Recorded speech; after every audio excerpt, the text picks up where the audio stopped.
Hey everyone, this is Kevin from thechesswebsite.com, and today we're continuing our coverage of the 2018 World Chess Championships in London, England, between Magnus Carlsen and Fabiano Caruana.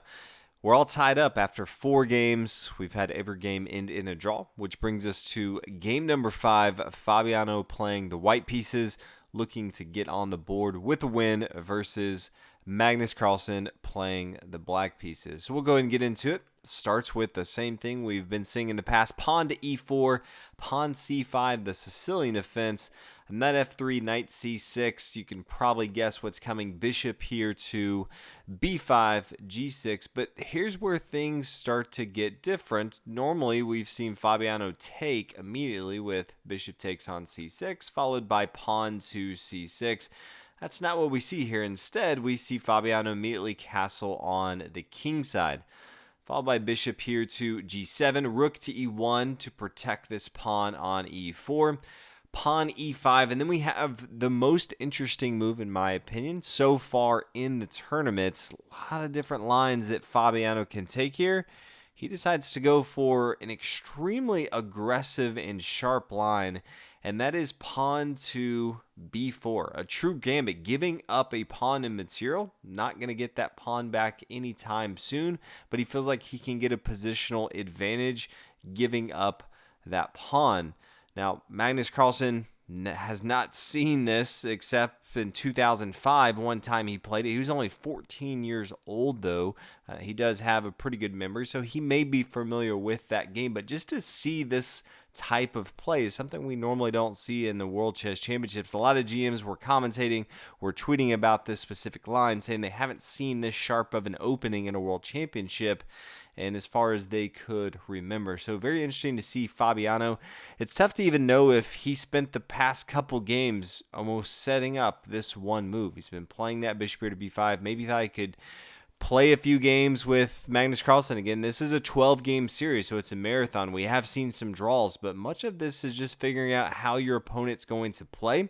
Could all be setting up for something like this pawn here to b4 to see how Magnus Carlsen is going to respond. Took about 4 minutes. Magnus Carlsen decides to take with his knight. Could have also taken with his pawn if he wants to. Then pawn to a3. Could see the queen come down here to b6 if it wants to attack. Maybe the bishop takes here. A lot of variations within here.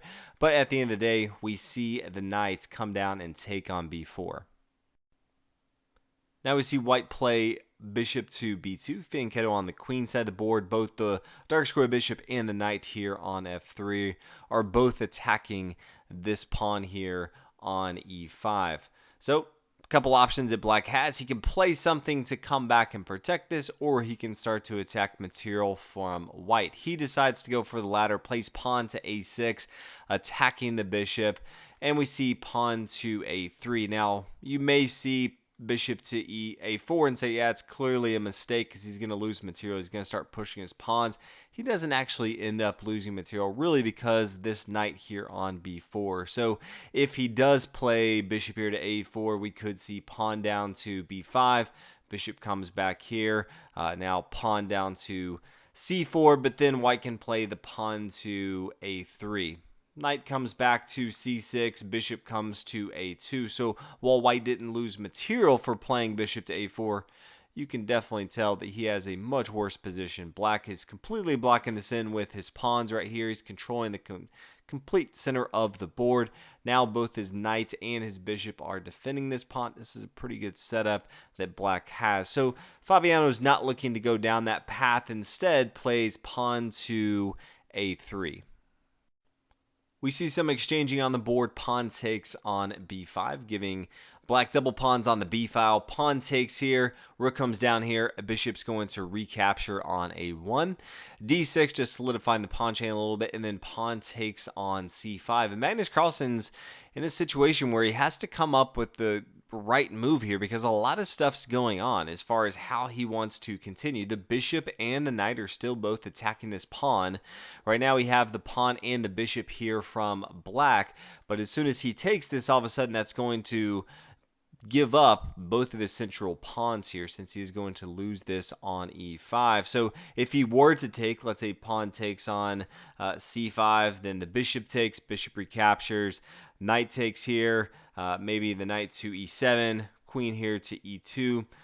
Not necessarily how black wants to continue with no central pawns. White has both of his, and there's double pawns over here on the b file. Not the situation Magnus Carlsen wants. Now, if we come back, instead, if we see just something knight to f6, just say, yeah, I'm not too worried about this. I still have this pawn right here.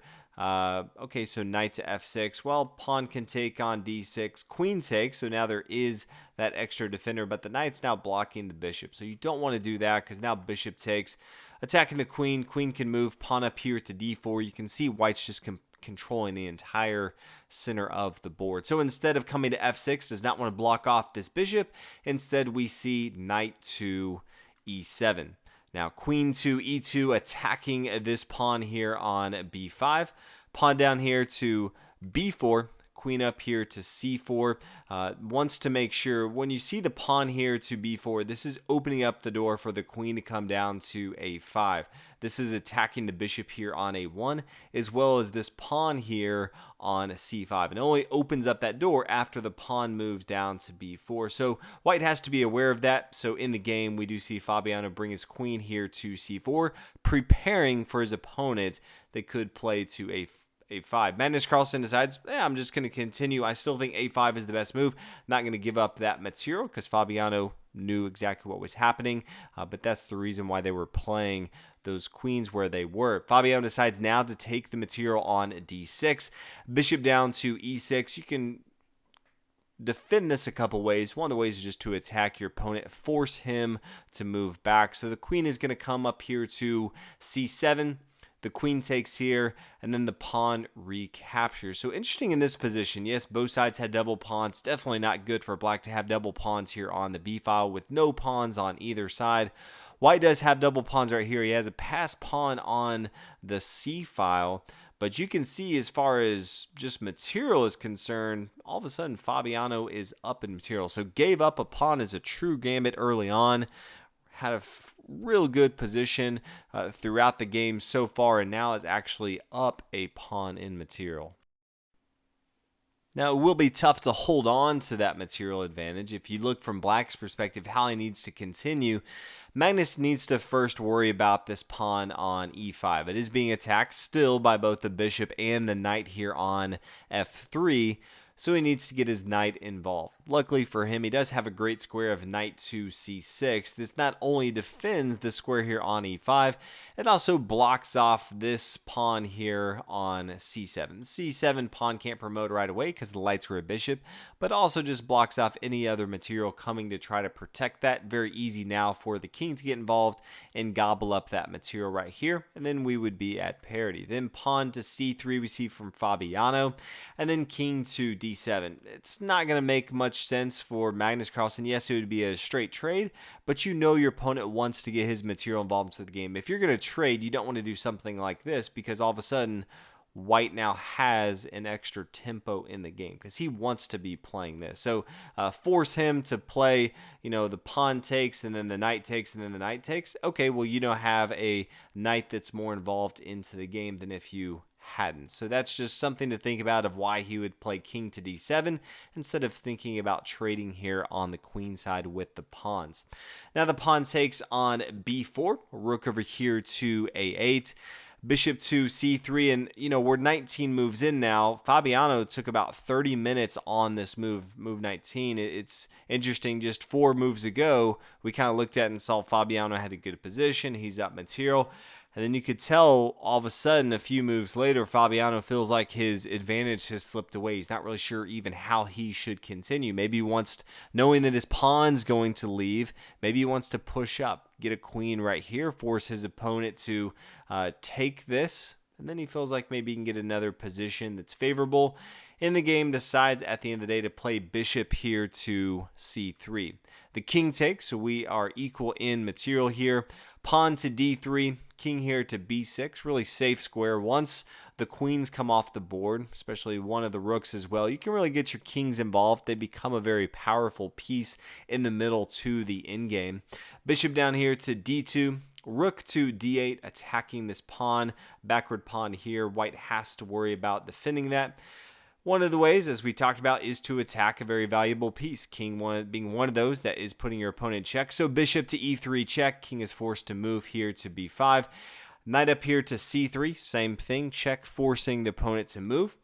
And then king to b4. Wants to make sure that he doesn't avoid anything crazy. Yes, he's always going to take this pawn on b4. But if he does make a mistake, king to a6 would end in checkmate. Rook over here to a1. Where does black really go from here? He can't move his king to b5 because the knight can't move it here to b6 because of the dark square bishop.